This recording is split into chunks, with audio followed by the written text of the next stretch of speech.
And welcome back to G2 Esports versus SKT. MasterCard is on a mission to bring all League of Legends fans together through the power of a one-of-a-kind, priceless fan experience. Today, MasterCard's Fan of the Day met just yesterday and have since become fast friends. Hailing from Alicante, we've got Soli, Samuel, Diego, Carlos, Laura, and Fernando. And they're going to be cheering their lungs off, no doubt, as we get into Game 2 of G2 versus SKT. We're in the thick of draft. I had a lot of other stuff to say, but you guys take it away. I know you have much more. Stuff to catch up on. G2 had side selected. They chose blue side. When we think about what happened in the first draft, I'm going to make up a term, call them draft bucks. Draft bucks. SKT spent all their draft bucks on getting Renekton early on in the phase, and G2 used their draft bucks on Ryze and Xayah. The Ryze and Xayah worked out way better than the Renekton, so I expect a change in strategy from SKT for this draft. Interesting. I'm thinking if G2 now look to ban away the Renekton. No, they're going for the Kai'Sa ban. Okay, does this mean Renekton first pick for G2? Or do they go, you know what? Fall through. It's got to be Ryze first pick. It has to be Ryze first pick, surely. Like, this pick is just too good for G2 because of how they can easily flex it between mid and top and how versatile it is. Especially now. I was going to say the only way it wouldn't be a Ryze first pick is if the Xayah was up and they had to pick between the two. You're right. But in a sense, SKT kind of made it easy on them, and they get it for the second game in a row. And the question is, how do SK Telecom respond to this pick? They don't want to give Renekton up, so I imagine that they will be forced to lock it in here. But what do they do against the Ryze? Because while Khan had a solid laning phase, decent pressure, he wasn't able to turn it into anything greater. And in the side lane, mid to late game, he kept getting caught out. Could not match what the Ryze and the Kled were looking to get done. I think that overall, Khan was fine. He was just in a situation where he had to match the Ryze, and every now and then he would get caught out. But he still only had like a 0-2-0 scoreline, so I do not think that his Renekton was underwhelming. I just think that SKT never had an opportunity to fully utilize what Renekton is built to bring into a composition. And once again, back to Draft Bucks. I think we got to find a more serious name. Draft Bucks. It's a think little it's too perfect. Monopoly I think money. it's perfect as well. All right. It's clearly I've not been overruled. real bucks. So now I'm thinking G2, do they go Varus Tahm Kench, or do they just go for the... Oh, no, they're going straight for the Yawn. Right, so we're going much more towards a team fight style of play. Last game, we had a very low CKPM, Jat. I believe you have the numbers for that as well. The combined kills per minute last game was 0.52. To put that number in perspective, the summer split combined kills per minute for G2 was 1.14, more than double. So if I would have asked you guys before the World Championship if a combined kill per minute of 0.52 in a G2 SKT game, who would win? Maybe you wouldn't have said G2, but it is G2 that won a low kill game. Doesn't make it a slow game, but it was impressive. And what I think is great about that stat is coming into this game, I'm expecting it to be higher. Because when you're drafting the Ornn, you're saying that we are ready to fight and we're ready to get into the thick of things. Now, I wonder if it... Yeah, Yasuo and Braum were the two picks that I was thinking of to answer the Ornn because of how great the wall and shield are for dealing with his ultimate. Love the response from Faker, and I imagine we're going to see it mid, but it could, of course, be in the bot lane as well. And I've seen Faker playing everything to counter Yasuo in solo queue and playing Yasuo himself. I'm so excited to see what he can do on this champion if it does not go into the hands of Teddy on the bottom side. Regardless, they will need a mid laner or they will need an AD carry. They know that they're going toe-to-toe with Perkz' Ezreal and a mystery support, but SK Telecom's bans for now remain focused on the jungle, limiting what Jankos can bring to the table since they have already locked in the Gragas for themselves. And I actually really like the Cinder ban from G2 because they know that this is not a static SKT team. This is a flexible SKT team that can put the Gragas Yasuo bottom if they so choose. And they know that SKT do need to probably fit in another magic damage dealer. So the Cinder would have been the best in that situation, and it's a good ban. Rek'Sai will now be the follow-up. Something that Jankos saw pretty solid success on earlier. What will the final ban from G2 be? Where do they think the Yasuo is going? This is a game that they're usually not playing. Usually that's the opposite team trying to figure it out. But they've been here before. They've been up against Damwon. They did just obliterate Gragas Yasuo when Damwon played at bottom lane. We can get into that if that is what ends up happening here, but we're going to find out where this Gragas Yasuo is going soon. Well, with the lock-in of the Lee Sin, we know where the Gragas Yasuo is going. The biggest surprise to me is the fact that G2 have actually locked in the... Wow, without hesitation. And I'm going to say the same thing I said in the Damwon series. If you're going to draft Yasuo Gragas against anyone, you've got to be damn confident to do it against Perks and Mickey, because this is their bread and butter. And the way in which they immediately locked in the Galio suggests to me they have an answer, they know what they're going to do, they're ready for it. And I'm just curious to see where everything's going to go outside of Ezreal as an AD carry and Jarvan as a jungler. I'm not entirely confident with the rest of the picks, but it will be the LeBlanc now locked in for Faker in the mid lane, looking to match the rise of Caps. And this is going to be, once again, another crazy game, another game of huge draft adaptations. I mean, you want to talk about the OGs, the comfort picks. Faker is worldwide known for his LeBlanc. Leading into the MSI Finals, he was back in 2015, he was undefeated on this champion. He has an incredible record on it, and now he's going back to it, up against Caps' Rise, and it's something that, in a side lane, should be able to match up better against the Rise. And speaking of side lanes and team fighting, that's what G2 has brought here. The Jarvan Galio is just the icing on the cake of what they already were trying to do with the Ornn initiation. The Ornn initiation could be countered by the Yasuo wind wall. That is close-ish to a hard counter. That's why they're just stacking more and more initiation on top of it if they want to be able to force fights. Look, you just put him in the Cataclysm, you ult him with the Galio, you never have to worry about the Ornn ult, you kill the Yasuo first, then you use it. G2 Esports clearly with a blueprint for success, but once again, they have to respect Con on the Connect, and they have to respect Klid's Lee Sin. We have to see what Teddy and Effort can get done on this Yasuo Gragas spot lane. We talk a lot about these two mid laners and their roams, and I think that Faker, because he's playing LeBlanc, is going to have a lot more control in this early matchup. I imagine he's going to be looking to roam actually up towards topside, which could give G2 an avenue to hard play through bot. Mid lane, again, is going to be very important, playing around their side lanes, because when G2 played up against Damwon's Yasuo Gragas bot lane, they hard camped that lane. Will SKT let that happen again, or will they shut it down? And everyone in the Policia Vista Alegre, whether they're rooting for SKT or G2, is looking for 5 games. So the question is, can SKT fight back? And I think they've got the tools to do it. Faker, 25-6 on LeBlanc. Undefeated domestically on this champion. Yes, he dropped a game at MSI, but and the LCK has not found a loss. We'll see if it is the case here as we move into our second game. Who will find the edge in the early game? Now, personally, I'm a really big fan of SKT's comp. I think they have a really strong and easy side of the map to play around. I think Klid is a phenomenal Lee Sin player, and I think that if he just easily leverages the pressure that he will have in top lane and in mid lane, it's very easy for SKT to try and shut Jankos down, especially in the early game. My biggest question mark is, how will they play and defend around bot side? We were already talking about it before. I think that Perks and Mickey will be able to get push in this lane. Will G2 look for an early dive? Because I imagine they're not just going to let Teddy and Effort free farm in this 2v2. But if the game does break into the mid game with G2 at good gold, it's so interesting. When I was looking at the champions on G2 side, I'm thinking, man, this is a comp they could really run over the game with if they start getting a lead, because you wouldn't be able to stop them from fighting. So it's going to be very interesting to watch as they were spotted on this 3-man invade. Potential 3v3, 4v3 as Faker starts to move in. G2 have been caught out. Mickey stepping forward, the body slam over the wall. The taunt is going to come in though. Effort will be pulled back. Effort, I think, is going to go down for first blood. That's not what they wanted. First blood will drop. Yanko smiting just to live, trying to make his way out. Conqueror now. Proc is going to blast, going out, the flash away, but Faker is there, wants to get the damage down, and that's going to be it. The kick. Faker will secure a kill in return.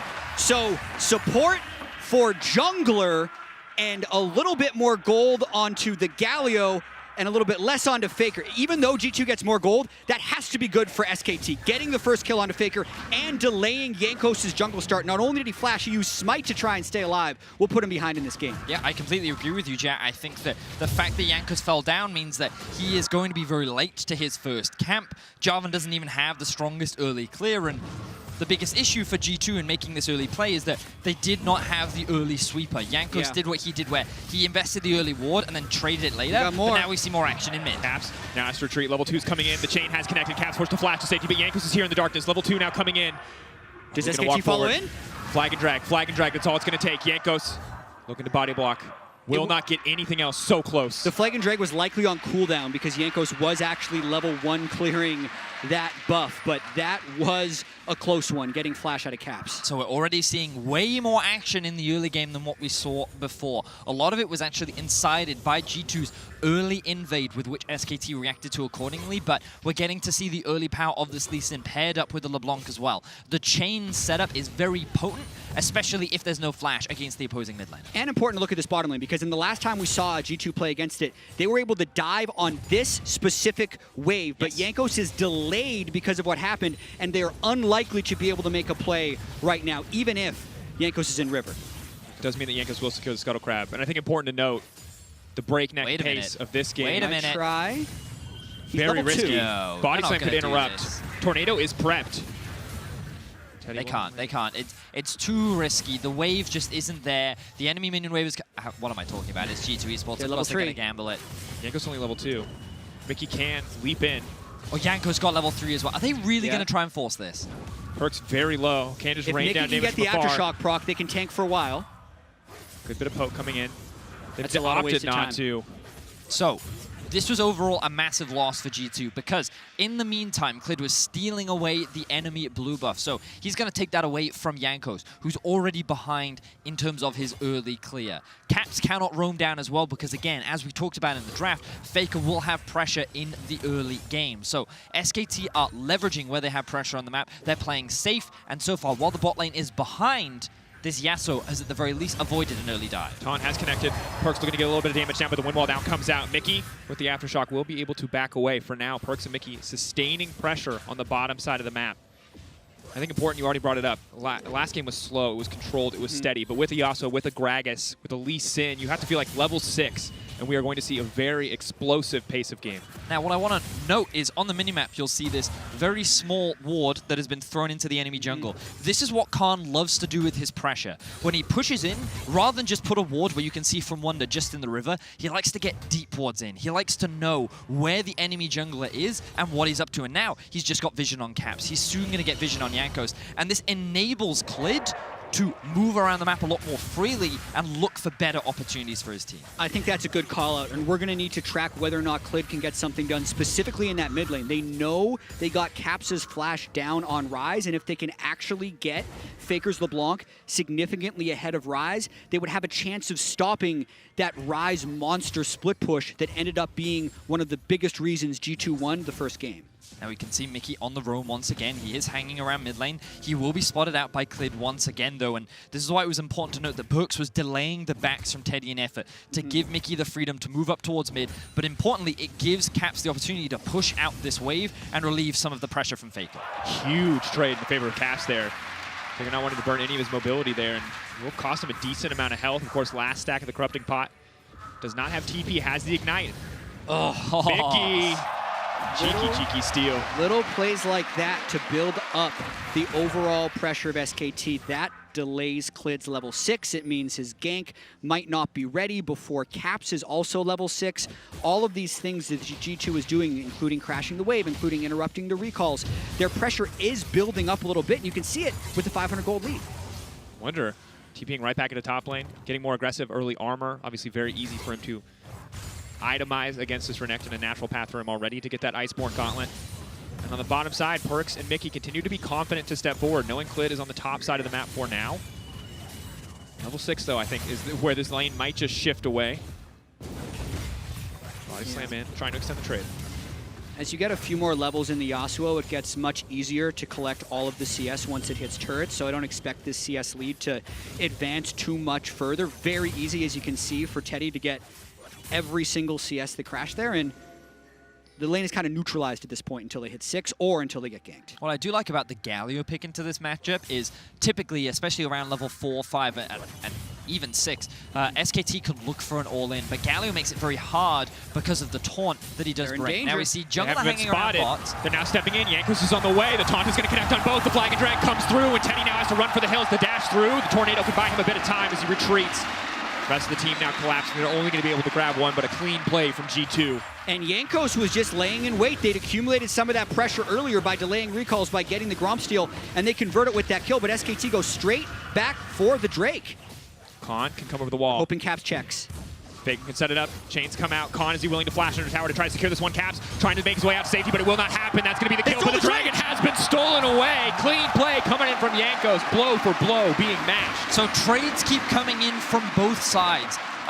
I'm a big fan of this roam down from Khan. He didn't have his teleport, but neither did Wonder. So the fact that he sacrificed priority top to be able to move and join his team enabled SKT to find a kill onto Caps. But because Faker was mid lane, it ended up giving Jankos the opportunity to go for a 50-50 smite, which he ends up stealing. Watching this gank one more time, it was pretty much all about patience. It was a faked recall by G2. The cast didn't give vision. They say, okay, let's clear this wave and reset. Nope, can't do that. Very easy kill picked up onto effort. Yeah, flawless chaining the CC, and this is something that we've seen G2 before. Steal. So this is the important thing. Note that it's 3 versus 2. Even though Perkz is not directly there, he has the ultimate available. Because Faker moved mid to find that kill, yes, this LeBlanc is now going to be that much stronger, which is still great for SKT, or rather Khan is going to pick up that kill. Either way, advantage gain there for SKT. The loss of this Drake is definitely not something that they wanted to give away as well. For now, G2 holding onto a small gold lead. And after a disastrous level 1 where they gave a lot of gold over to Faker, things seem to be balancing out. We'll have to keep our eyes on the mid lane, however. This itemization for Caps not going to be as potent as this early Luden's Echo from Faker when he does complete it. Only 9 minutes, a little bit away. But Khan, Wonder still going toe-to-toe. I feel like top lane's an island this game. I don't think we're going to see as much there. Yeah, I agree with you, Dracos. And you mentioned the gold a little bit earlier. Ooh, Faker now roaming. We'll get back to that in a second. I did just caster curse it. This is not an island. Jankos is here, and Jankos is very vulnerable. Faker doesn't want to commit any more resources to this play. Chipping away. We'll just back off. Jankos chunk, but nothing else going to happen. And even if Faker has been able to get a few chunks down onto Jankos, the side lanes for G2 are still in a beneficial state. I think that Ocean Drake steal is very impactful, especially as this Ornn versus Renekton lane continues. Like if Renekton is going to win that Ornn lane, it's even less likely to happen with the Ocean Drake keeping Ornn healthy all the time, because no way Khan kills him in one all-in. It would be a series of trades that stack up over time. Yeah, I like that you mentioned that, Jet, because when we look at the gold dispersion, you can see that Wonder is only like 200 behind in top lane, but Perkz has a massive advantage in bot. All of the gold sits in the mid lane for SKT, which means that there's a reliance on Faker being able to move that gold around the map. And right now he's looking to do it, as I said, on Jankos. Chains will connect on Jankos. Jankos locked up. The follow-up is there. Klid looking to finish this one off. The ulti has come out. You can use the unstoppable flash away to safety. Faker goes in, he gets the auto, but Klid will burn him down with the red buff.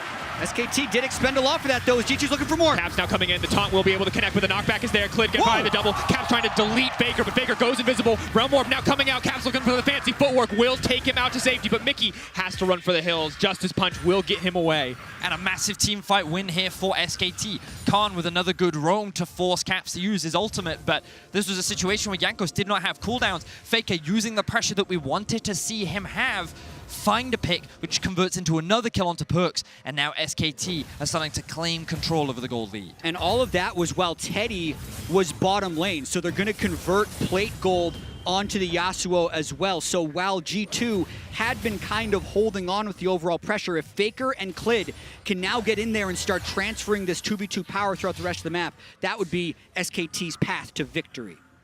And as we look back at this play, you can see Jankos playing very cautiously, but the amount of mobility present on a LeBlanc and a Lee Sin just means you cannot get anything done. And burning the flag there, while it does give Jankos information, ultimately costing him his life because he cannot flag and drag out to safety. And the important thing here is that G2 think they can now get a pretty good collapse, but a great ultimate from Effort just before he gets taunted means that Klid can actually just blow up the Ezreal, who at this point in the game is very squishy. And a lot of summoner spells being forced out there from G2. So we talked about how SKT do have a draft that is that much stronger in the early game. And in game 1, G2 did a great job of avoiding these fights. But this time around with Faker on the LeBlanc. Kick over the wall, Klid! Wow! Putting on a Lee Sin clinic as Perkz goes down. Unable to react at all. The CC chain comes through from SKT. And this was the early game presence that we were talking about. G2 don't get to slow the game down this time around. SKT utilizing their pressure much more effectively, finding these picks, finding these kills, and gaining a much solid early game advantage. And this is why we talked about Klid when we prepped for this series. What he can get done when he finds advantages. You can see how incredible his stats are. But what does Caps do if mid lane goes awry? You just leave. You go elsewhere. They're going to try and attack Khan up in this top lane. Caps has kind of disappeared into the jungle. Let's see if he can make a play. He catches Klid. Klid will be locked up. Galio on the way in too. They're going to lock Klid and everything. That's a little bit of revenge for Perkz in the jungle. Caps has this uncanny sense to go to the right spot. Who else in the world does that? Where you just loop around the jungler's raptors, giving up mid priority, but it gets them the shutdown onto Clid, it gets them control top lane, it gets them control back of mid, and it keeps them in this game. And the cost is that Yasuo is getting so much on the bottom side, but if Perks and Mickey do not go down here, it is just going to be the Herald in favor. Taunt goes in, that's big damage going on into Effort. Luckily the Aftershock has been procced. He has to run for his life, but Mickey caught under tower and taken down. Perks with plenty of mana though. Where's the ulti? The cooldown still very far away. Won't be able to grab anything else. The Herald will go down uncontested in favor of G2 Esports. And the skirmishing is that much more intense this time around. But the things that we wanted to track in the early game, we have to come back to. The Yasuo in the bot lane has had a free laning phase. He fell behind initially at the start, but now he's caught up in farm with Perks. He is level 8. He is getting to those item spikes on the Yasuo, and they even secured first tower in the bot lane. Faker is 3-0-2 on this LeBlanc. So everything that SKT wanted to happen in the early game has now happened.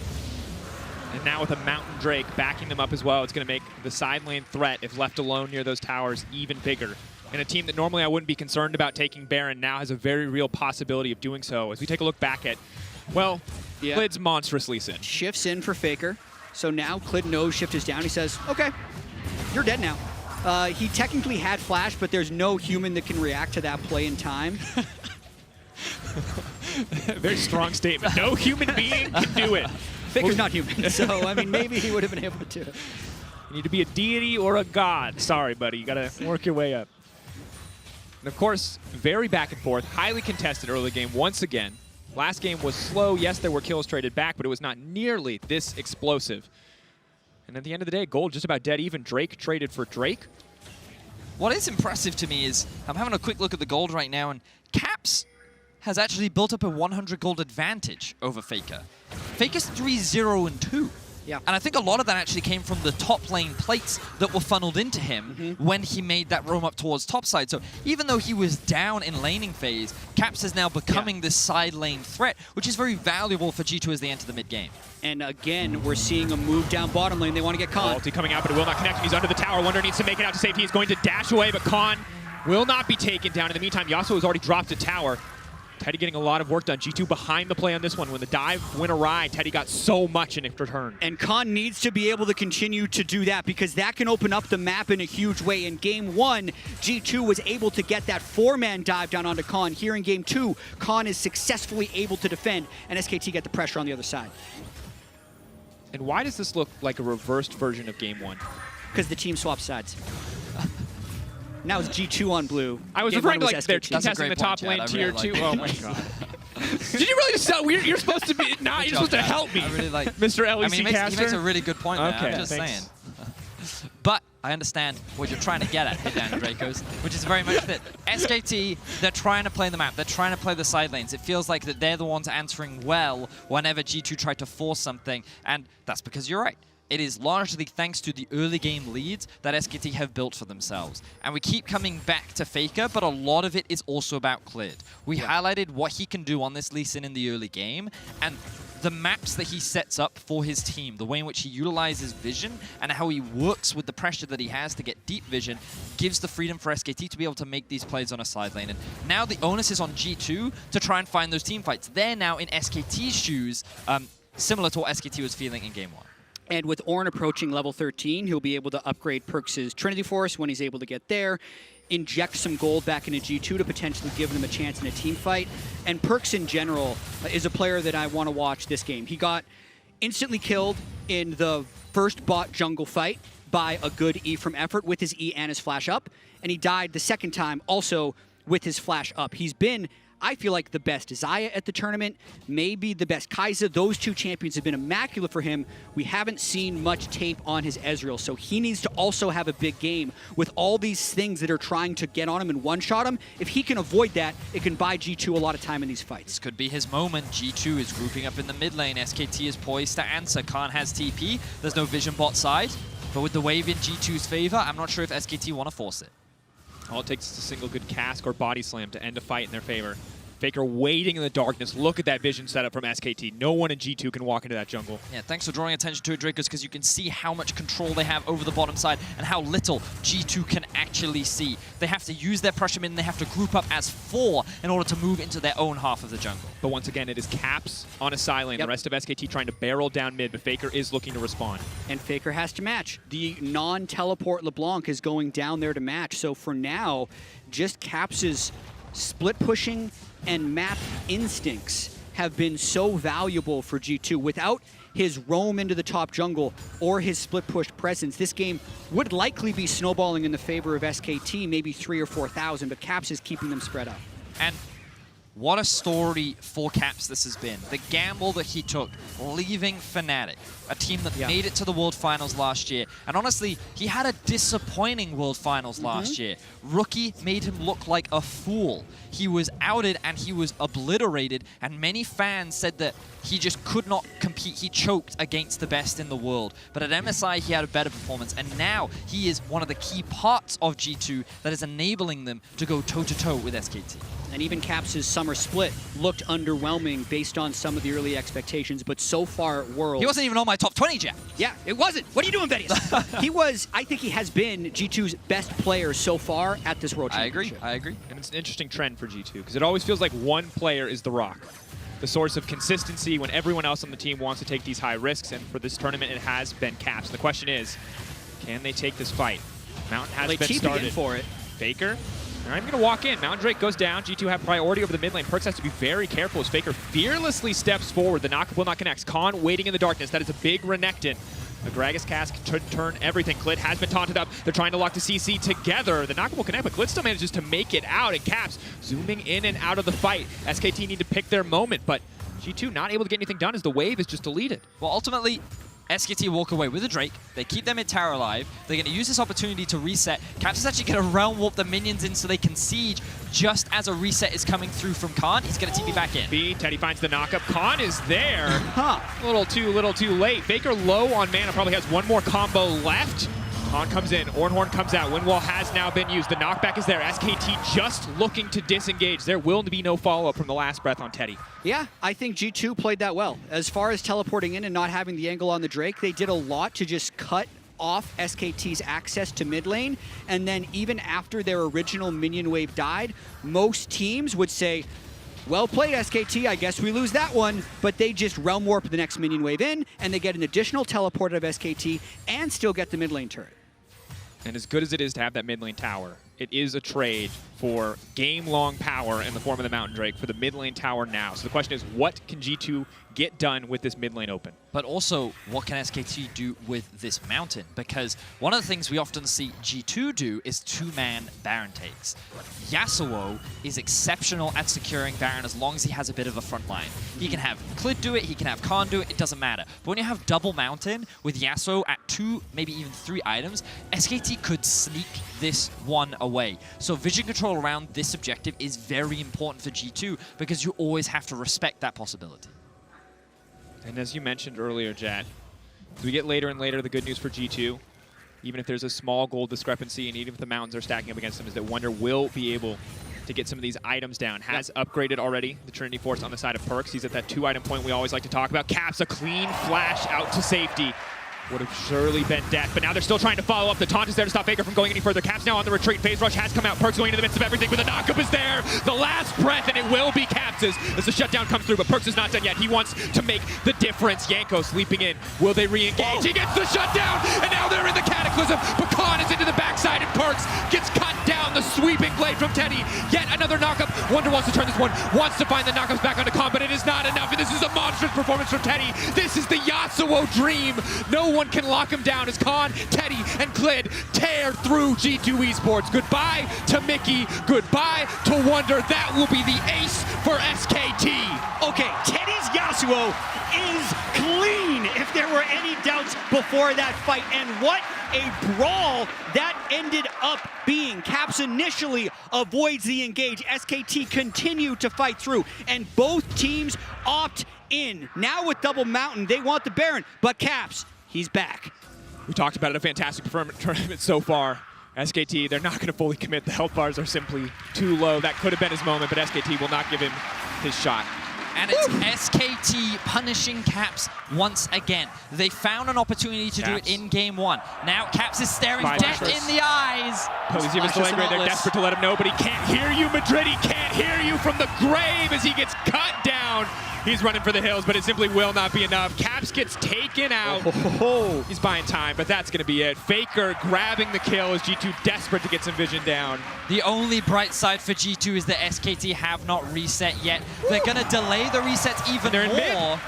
And Ezreal just tears through towers at this point of the game. 200% damage on the Sheen procs. Everything SKT does just feels like it takes so much time against G2. That is actually a death for an inner mid lane turret. A lot of teams actually just take that trade, even though it feels like Caps would get the loss in that trade, but he delayed enough for SKT. He took enough of them low that they had to burn their recalls on it, and now we're just reset yet again.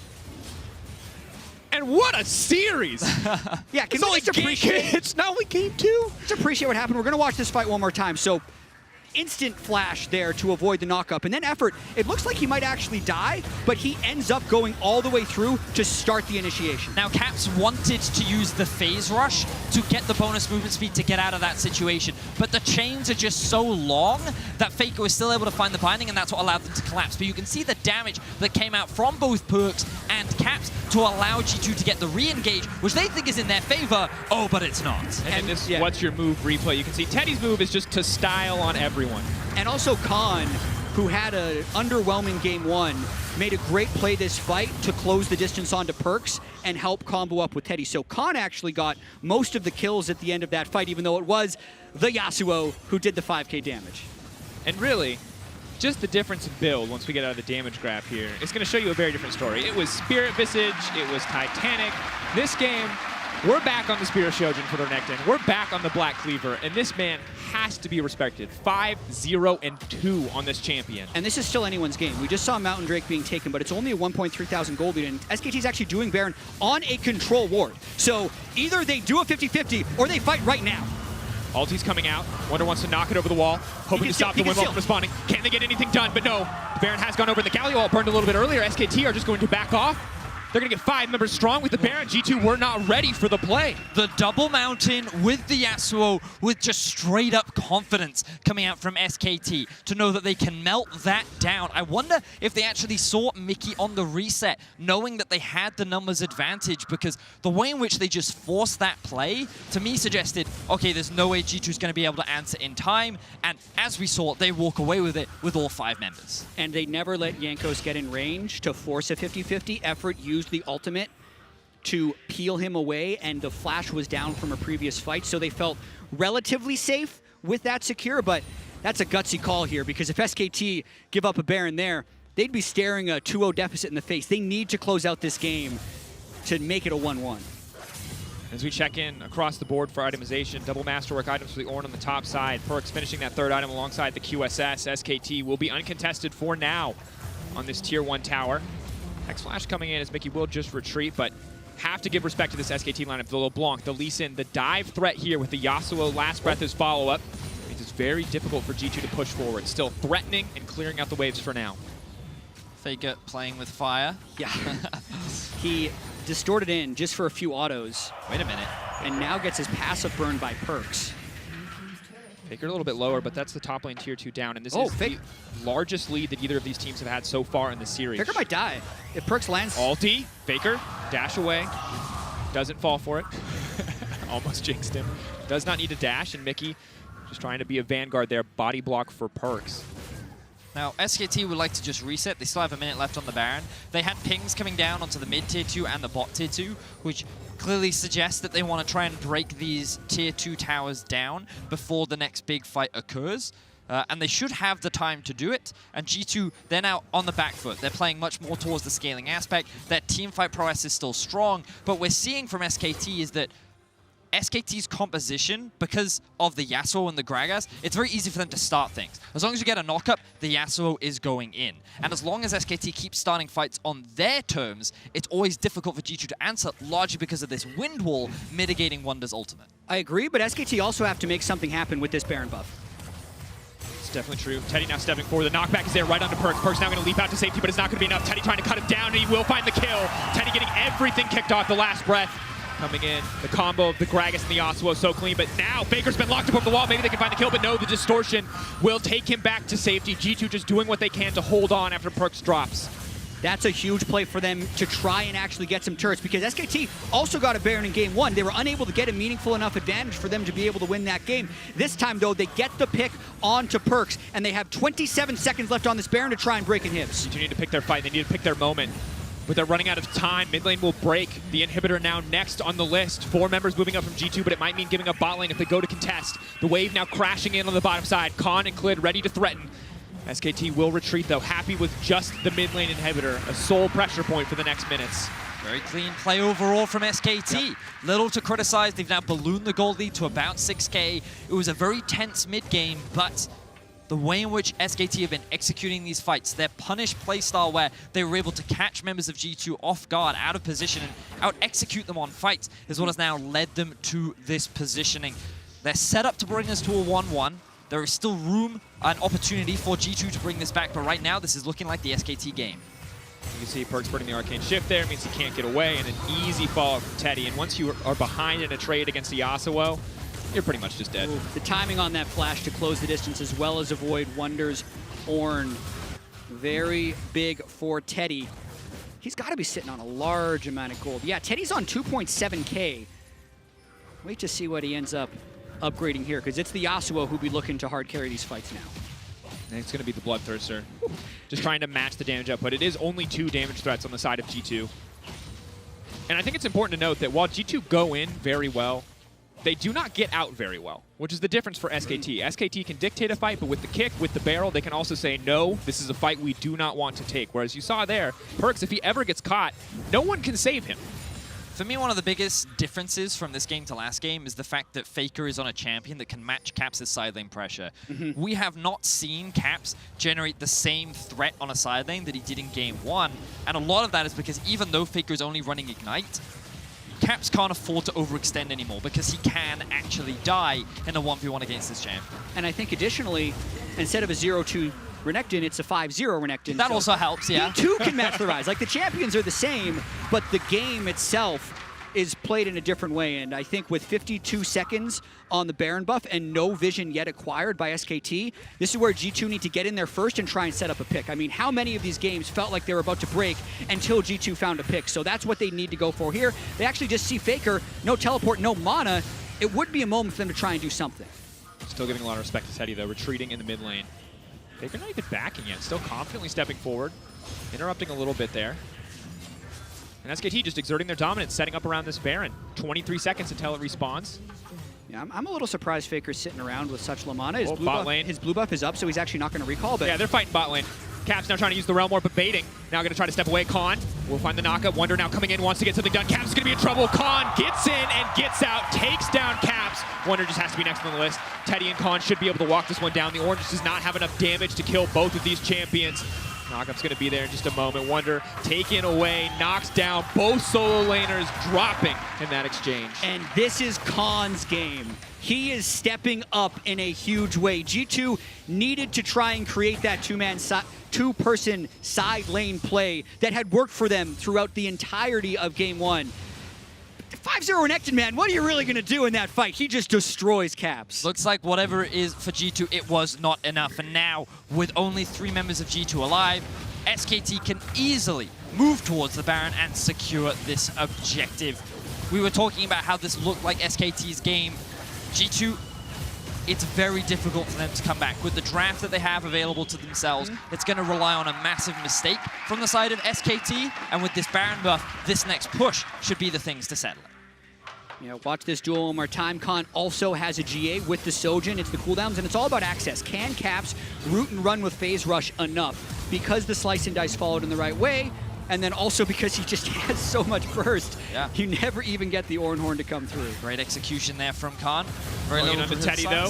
Galley ulti is going to come out. They're trying to disengage. They knock him through the ultimate, but Teddy just goes golden, buys a bit more time. The TV now coming in. Yankles will get deleted before the fight even kicks off. Perks still dealing so much damage. That's the Ornn ult, and maybe it will be enough. Khan steps forward. Faker trying to get something done, but he's focusing on Wonder. He's not going to be able to damage, but Klid wants to end the game, but Caps is going to run more about safety. Caps is trying to win 2 fights at the same time. Wind wall will not be enough. Unstoppable. They will defend the base. They will win the fight, and G2 hold on. What just happened? Why didn't Clid fight? Clid pushed mid lane when the team was fighting, and G2 was able to get an extended 5v4 down on the bottom lane. Clid gets 1 Nexus turret, and G2, they repel the Baron push. They stay alive. Wow.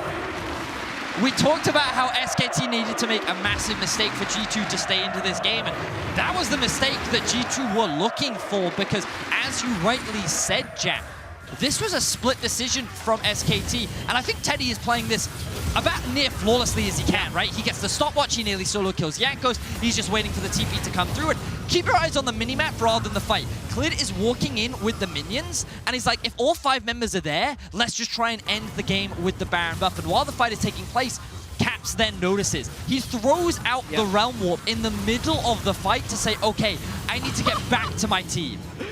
Oh, and then he's able to stop Clid while Perkz had enough left to finish off Teddy. That's the type of play that keeps G2 in it. Well, and this is the thing. G2's composition. This is the front-to-back team fight you're dreaming of. When the enemy team only gets to hit Jankos, Mickey, and Wonder, you're having a great time. When you're split up, everything gets harder. And for SKT, it just feels like miscommunication. Now, the good news for this team is they're at a 7K gold lead. Yes. Yeah. They still have Baron. They are not out. That did not cost them the game, but it will cost them time. And time means more opportunities for G2 to find yet another play. Exactly. Yeah, they still have Gragas Yasuo. They still have a level 18 Renekton with Sojin. The GA was burned in that fight, so it's still like, no matter what big of a gold lead, a 3v5 or a 4v5 can still go to the team with less gold, so that's what G2 is looking for. They're hoping for a pick onto Teddy, who is down exhaust, or they're hoping for SKT to split themselves up again. Looks like SKT's main focus is going to be on the Elder Drake. And G2 will just push mid. They have control over it for now. They have the bot wave pushed in as well. No inhibitors are down, and a bit of vision will come out from Perkz' ultimate, but Just trying to secure mid lane prio. Faker will back, does not want to remain chunked out by that Ezreal ultimate. He also finished his death cap, but that recall is going to buy enough time for G2 to get the inside track onto the Elder. They're gonna rush it. They have a rush mountain. it. They should have to be absolutely very rush careful. this. No, they're just going to rush it. Mickey's going to try to body block. Just wants to make sure that Clid can't get into the pit. They need to shred through this one. They can get something done. There's no Yasuo there to body block. The cast comes out. He stole it! I can't believe it in the moment where it matters most. And Teddy now instantly has backline access. Disaster strikes for G2, but the Galio is now coming in. He wants to turn it, but everyone is dead as Mickey hits the ground. Everyone on his team drops. It is a clean fight for SKT, and Clid is the hero they were waiting for. the jungle level difference was huge. It was a level 16 Clid to a level 13 Jankos. G2 had to keep him out of the pit to secure that Elder. They could not do it. Clid found the way in, and with a team fight win, SKT are going to equalize the series. And this series is defying my expectations. If you would have told me Faker takes a bad recall and then his jungler bails him out with the beautiful Elder Dragon Steel, I wouldn't have believed you. I would have told you to get out. Faker does reign supreme because Clid comes up clutch. And it feels like for SK Telecom, it is no longer Faker and 4 randoms. Clid is here. Yeah. Teddy is here. Effort is here. Khan on Renekton. Redemption in Game 2 after a mediocre Game 1, let's call it. And this is what I was looking at before the series. When we think of SKT, we think of this really experienced Worlds juggernaut. But really, Faker's played 79 Worlds games, 81 now. The rest of his team has played 12, 12, 12, and 20. It's really Faker and the next generation. So the newer guys like Khan, like Clid, like Effort are the ones that have to be able to step up to a world championship level to win this series against G2. And at least in this game, Clid, Khan, Teddy all played amazingly. It's showcasing the development that SKT have made since MSI as well. Would you have said with confidence that you could put a Yasuo bot lane on an SKT roster? Well, just against G2, Against for G2 any team. as well. Yeah, it's one of those things where you're seeing the adaptability and flexibility of this team, and the execution from Teddy was near flawless. 5-1 and 8 was his scoreline. He only died in the top lane fight, and he was playing a beautiful game, and now this only adds more questions to the draft. SKT have said, we're fine with giving you Rise. Are you still fine giving us Renekton? And like, this series only gets more intense. It all comes back to draft bucks. Yeah, because now the Renekton is a threat again, and suddenly the Ornn counterpick not looking so hot. But for more on that game, let's send it back to the State Farm analyst desk. Thank you, Dracos. Welcome to the State Farm Analyst Desk as the series is evened up at 1-1. We are going to dive into it straight away with the Elder Steel that secures SKT the game. Clid coming up big in this one. You're jungler, Kobe. Okay, let me tell you how you go about Smite Seal Deficio. You want to move up into range of your Sonic Wave. He uses the first one onto Mickey, but then, Gragas combination, 500, he flashes in for it! Actually, so clean because that's not the only reason SKT won the game. This is the reason why they ended it now, though. Yes. That was just Mission Impossible-esque, right? Going around, the touching everything. Just to get into the pit. So it's just fun to see when there is that level of desperation, or at least just, a play being made by G2, SKT can just answer it immediately.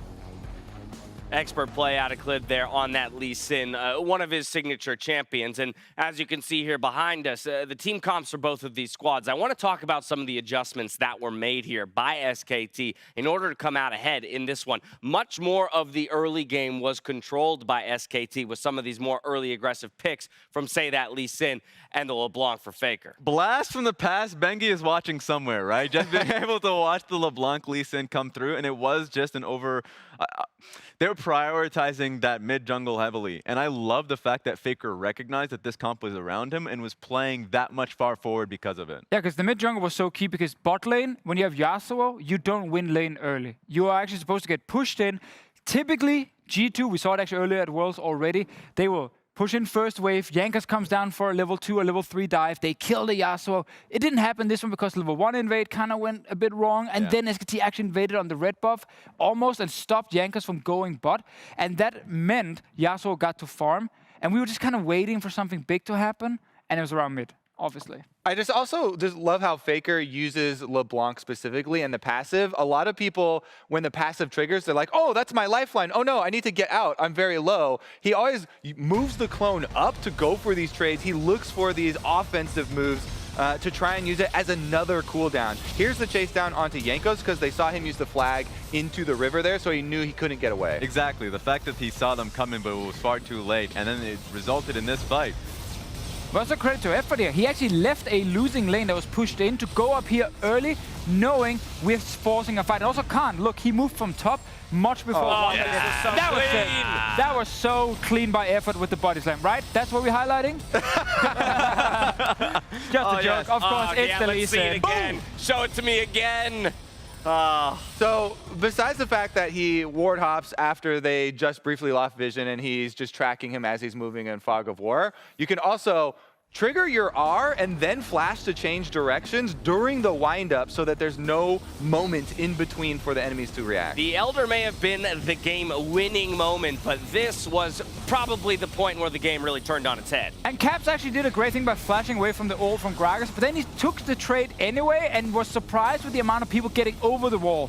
And that's the thing about modern League of Legends. There's a lot of dashes, there's a lot of damage. People will burn you down if you overextend. In the end, when they get the first kill on him, there's just not enough damage on G2, and they can't win this fight here, and Teddy ends up getting, I believe, a triple kill in this fight, and that got him really far ahead in the game. Yeah, this is 3 Conqueror users versus 2 tanks.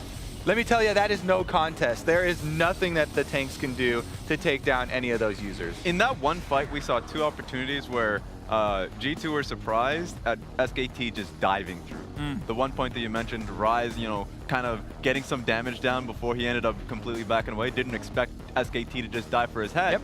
Second aspect of it too was not only did Ezreal flash, but then E4'd in. They were like, okay, instantly Khan found him on that play. So SKT is on point here. And this is what we've been highlighting all tournament long, right? It's SK Telecom with their more aggressive look. They had this paradigm shift. They changed the way they want to approach League of Legends. And if you're not expecting those more aggressive looks and those dives, then you get punished. It actually happened at G2 in the first game when we were highlighting Khan on weak side. He didn't expect G2 to come behind that tower and dive him. SKT got the early lead this time around, and we're able to control it to the finish to bring us to 1-1. Before we go to break, make sure you enter for your chance to win a World's Prestige Edition chair from Secret Labs. Head on over to secretlab.com worlds.co. That's .co/LOL Esports. And select your favorite team at Worlds to enter the raffle. Contest is open through November 11th, but you might as well sign up now as we go to break. Get that chair. Get it. That he does great. Now we see Jungler Have been hanging around spotted. bot. They're now stepping in. Yankees is on the way. The taunt is going to connect on both. The Flying Drag comes through, and Teddy now has to run for the hill. In game one, G2 did a great job of avoiding these fights, but this time round with Faker on the LeBlanc. Kick over the wall. Clint! It's Khan, Teddy, and Clint tear through G2 Esports. Goodbye to Mickey. Goodbye to Wonder. That will be the ace for SKT. It's definitely true. Teddy now stepping forward. The knockback is there right under Perks. Perks now going to leap out to safety, but it's not going to be enough. Teddy trying to cut him down, and he will find the kill. The Cash comes in. He stole it! I can't believe it in the moment where it matters most. And Teddy now instantly has backline access. Disaster strikes for G2, but the Galio is now coming in. They could not do it. Clint found the way in, and with a team fight win, SKT are going to equalize the series.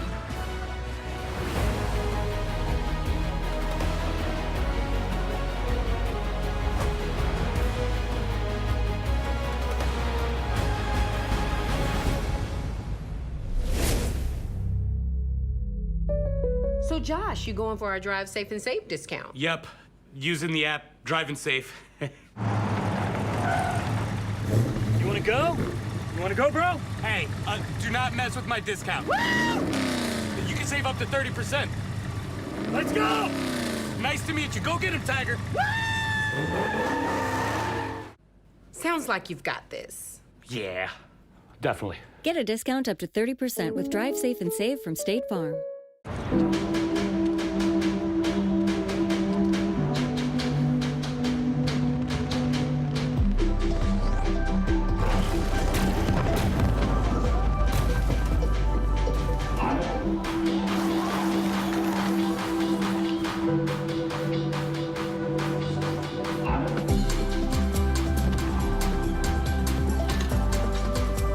The new Oppo Reno 2 quad camera.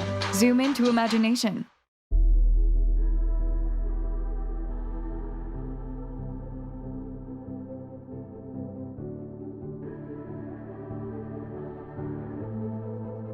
Legends never die when the world is calling you. Can you hear them scream?